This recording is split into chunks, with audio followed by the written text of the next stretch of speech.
Salut les Corbax. Aujourd'hui, dans ce premier épisode de Graines de Corbeau, nous allons explorer l'allégorie de la caverne. Nous allons comprendre que parfois nous pouvons être bercés d'illusions et qu'il faut entrouvrir la porte pour laisser passer la lumière.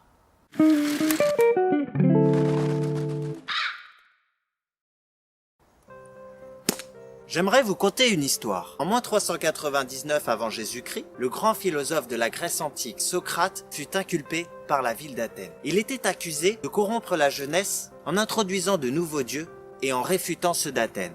Alors oui, vous allez me dire, c'est sûrement un complot et qu'on veut lui mettre à l'envers. Je vous connais, mais laissez-moi continuer l'histoire. Pour mieux comprendre l'histoire de ce procès, j'aimerais qu'on revienne un peu plus sur le personnage. Tout d'abord, il faut savoir que Socrate était profondément en opposition avec les sophistes, des maîtres récitant leur savoir en jouant de leur popularité et leur art à communiquer pour mieux tromper leur public et s'enrichir. Alors que la méthode d'enseignement de Socrate était avant tout gratuite et poussée vers le questionnement. Il cherchait à ce que ses élèves pensent par eux-mêmes en se posant les bonnes questions et en voyant les choses sous différents angles. On dit même que Socrate allait directement voir les passants pour les questionner. Par exemple, « Hé soldat, que penses-tu de ta situation? Es-tu heureux de servir la cité ?» Socrate vouait son enseignement à la recherche de la sagesse et au développement du sens critique de ses élèves. D'ailleurs, philosophie signifie en grec ancien « amour de la sagesse ». On comprend donc très rapidement que la remise en question qu'apportait Socrate dans la ville d'Athènes a pu en déplaire à plus d'un, notamment dans les sphères du gouvernement d'Athènes. Pour revenir au procès, Socrate fut désigné comme coupable et condamné à mort en buvant le poison létal athénien à base de ciguë. Plutôt pas mal cette petite infusion de plantes. L'histoire du philosophe reste néanmoins très mystérieuse et de nombreuses légendes gravitent autour du philosophe. En effet, aucun récit direct n'a été écrit. Seuls ses disciples ont rapporté la philosophie du personnage et les récits de l'homme qu'il était. Parmi ses principaux disciples, il y avait Platon, un philosophe réputé pour ses récits dialectiques, c'est-à-dire où des dialogues sont mis en scène avec des points de vue adverses.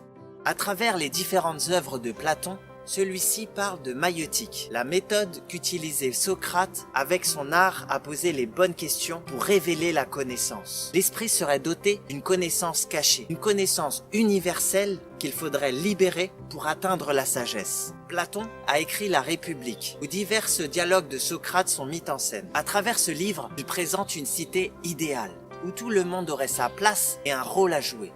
Mais tout ceci appartient à une autre histoire. Ici, nous allons nous pencher sur une partie de la République, l'allégorie de la caverne. Sachons avant tout qu'une allégorie est une image, un symbole, une histoire pour mieux comprendre un personnage ou une situation. C'est donc ici que commence notre aventure au fond de la caverne.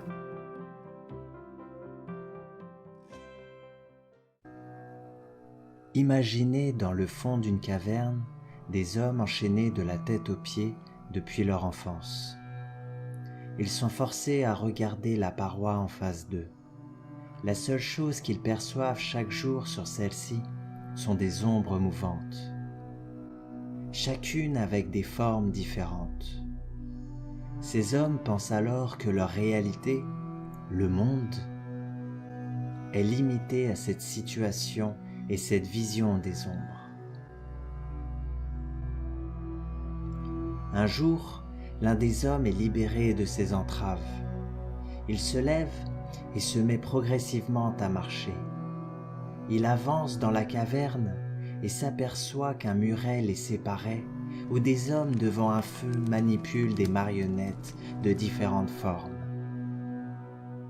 L'homme regarde les objets inanimés et se met à les reconnaître. Les ombres apparaissant sur la paroi s'était matérialisé en objets avec des couleurs, du relief et des détails insoupçonnés. Il continua d'avancer. C'est alors qu'il aperçut l'entrée de la caverne, baignée d'une lumière. Il s'approcha pour sortir. Comme aveugle, ses yeux se plissèrent. L'homme ressentit une grande douleur, une forte brûlure. Sa main devant sa vue, il progressa à l'extérieur. De plus en plus, ses yeux s'habituèrent à la lumière et la souffrance diminua. C'est alors qu'un paysage apparut à sa vue. Il découvrit que le monde était beaucoup plus vaste, avec des couleurs différentes, des courbures et cette lumière intense présente dans le ciel. Une sensation d'émerveillement surgit en lui. Cette sensation que tout ce qu'il avait connu auparavant n'était rien en comparaison à ce qu'il avait en face des yeux. Ce sentiment retomba et l'homme décida de rentrer de nouveau dans la caverne. Il veut maintenant raconter, transmettre ce qu'il a vu et ressenti à ses compagnons toujours prisonniers de la caverne.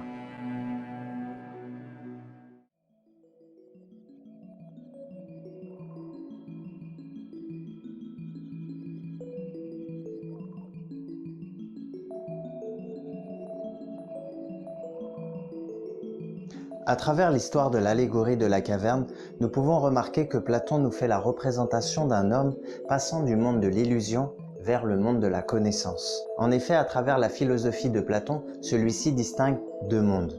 Le monde sensible ou matériel qui est lié à nos sens et à notre subjectivité, et le monde des idées qui lui est fait de concepts et d'idéaux. Si nous prenons l'exemple d'un arbre dans une forêt, celui-ci est fait de détails et de spécificités. Il est donc unique, ce qui représenterait ici le monde matériel et sensible. Dans le monde des idées, le concept arbre est parfait. C'est l'essence même de la représentation que l'on peut se faire d'un arbre. Pour être plus parlant, pour les amateurs de jeux vidéo, on peut voir que sur l'écran, il y a des personnages, des couleurs et des textures, ce qui représenterait le monde matériel ou sensible. Le monde des idées représenterait alors le code de programmation du jeu vidéo afin de donner toutes ces textures et ces détails apparents. Afin d'explorer l'allégorie de la caverne, tout comme Socrate, j'aimerais donc vous poser 3 questions. Première question, que représentent les ombres dans la caverne? Ce sont avant tout des projections d'objets manipulés par des marionnettistes afin de nous maintenir dans l'illusion. C'est comme dire que les images véhiculées par la télévision sont l'exactitude réalité. Pourtant, on sait très bien que ces images ne représentent qu'un angle de caméra. Certes, des faits concrets sont aussi exposés, mais ce qui est présenté sont des images partielles et subjectives de la réalité, mais qui prennent en compte des points de vue, par exemple avec les chaînes nationales qui peuvent prendre des partis pris, ou bien des choix artistiques qui peuvent déformer l'image montrée. Notre cerveau qui est lié à nos sens peut être bercé d'illusions. Si je vous parle d'illusions d'optique ou de mirage, cela va vous évoquer quelque chose. Ici, les ondes dans la caverne représentent des croyances biaisées qui peuvent nous jouer des tours. Si vous croyez dur comme fer en quelque chose et que vous souhaitez démontrer une hypothèse ou une théorie, il se peut que votre cerveau se concentre sur les éléments qui confirment votre croyance d'origine, tout en éliminant les éléments qui pourraient contredire cette croyance. Ceci s'appelle un biais de confirmation. Au final, votre croyance d'origine n'aura pas changé et évolué.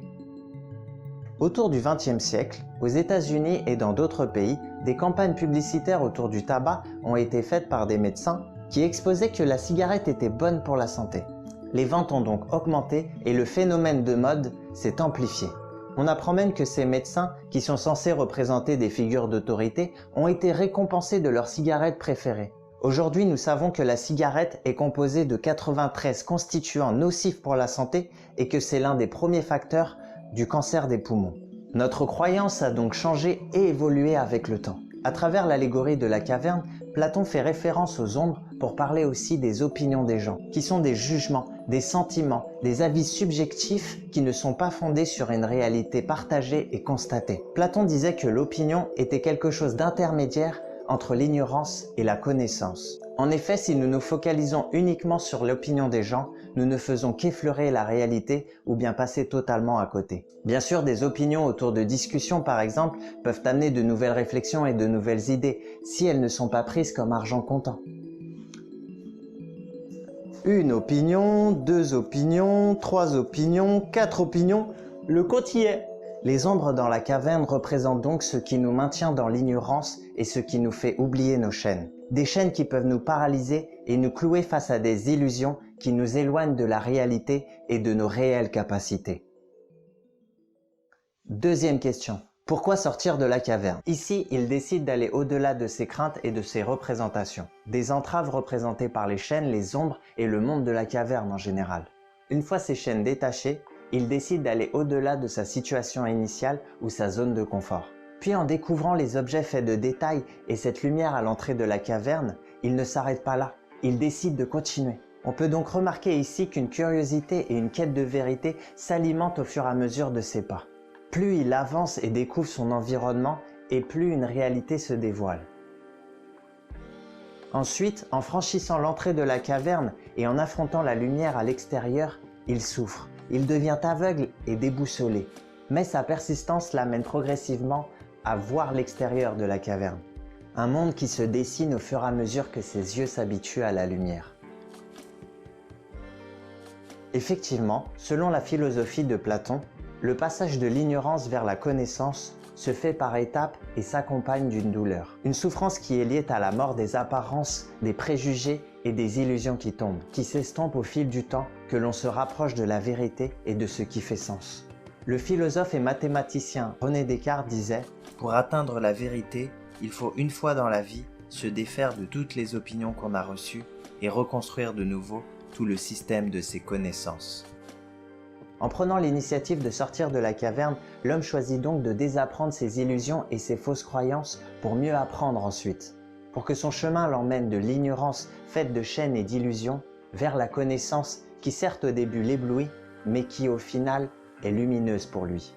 Comme le soleil éclaire chaque objet du monde qui nous entoure, que l'on sait qu'il est responsable des différents cycles des saisons et qu'il a permis grâce à sa juste chaleur sur la terre, la naissance de la vie. Troisième question, pourquoi revenir dans la caverne? En revenant dans la caverne, l'homme cherche avant tout à transmettre ce qu'il a découvert.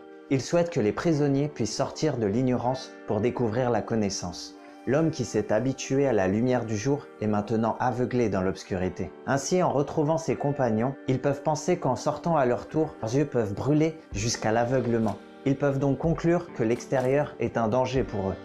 Ensuite, en racontant ces découvertes du monde extérieur, les hommes toujours ancrés dans leur réalité peuvent se dire « Mais cet homme est complètement fou !» La tâche de l'homme est donc d'enseigner, d'accompagner les prisonniers pour leur faire comprendre qu'il existe un monde au-delà de leur chaîne. Avant tout, il sera donc important de faire prendre conscience que les chaînes autour du cou et des poignets sont des entraves à leur véritable capacité et à leur liberté. Que les illusions projetées servent les chaînes qui les emprisonnent. L'homme de l'allégorie a donc pour but de montrer les choses sous leur véritable nature, offrir l'opportunité de vivre ce qu'il a vécu et de voir de leurs propres yeux. Dans cette œuvre, Platon nous présente sa propre philosophie et celle de son maître Socrate, qui avec sa célèbre phrase « Connais-toi toi-même » présente sur le temple d'Elphes à Athènes, nous invite avant tout à l'introspection, pour trouver en nous notre propre sagesse. Par quels moyens? En alimentant de manière constructive notre connaissance sur nous-mêmes par le questionnement et la vision des choses sous différents angles. Au-delà de la simple acquisition de savoir, mais plutôt dans un souci d'affûter notre remise en question sur nous-mêmes et notre compréhension du monde. Je conclurai donc par une citation d'un célèbre écrivain, Albert Camus. « La vérité est comme la lumière aveugle, le mensonge au contraire est un beau crépuscule qui met chaque objet en valeur. »